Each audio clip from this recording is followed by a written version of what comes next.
السلام علیکم سامعین، 15 ذی القعدہ اور 5 جون ہیں۔ خبر کا عنوان ہے بخاری شریف کا افتتاح۔ الحمدللہ مادر علمی مفتاح العلوم جلال آباد میں آج بخاری شریف کا افتتاح ہو گیا ہے۔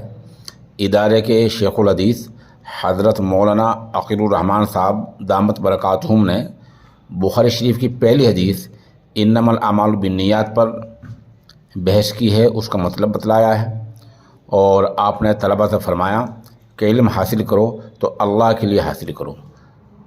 شیخ الحدیث نے طلبہ سے فرمایا کہ اخلاص کے ساتھ علم حاصل کرو، تمہارا مطمع نظر اور تمہاری منزل، تمہارا مقصود اور تمہارا مطلوب صرف اور صرف اللہ کی ذات ہونی چاہیے۔ شیخ الحدیث نے اس موقع پر امام بخاری کے حالات پر بھی روشنی ڈالی۔ ادارے کی ایک ویڈیو پس منظر میں آپ دیکھ رہے ہیں۔ یہ ادارہ ماشاءاللہ حضرت مولانا مسیح اللہ خان جلال آبادی رحمۃ اللہ علیہ کے پوتے حافظ و قاری ولی اللہ خان شیروانی دامت برکاتہم کی دیکھ ریکھ، نگرانی، نظامت اور اہتمام میں اپنا علمی سفر پورا کر رہا ہے۔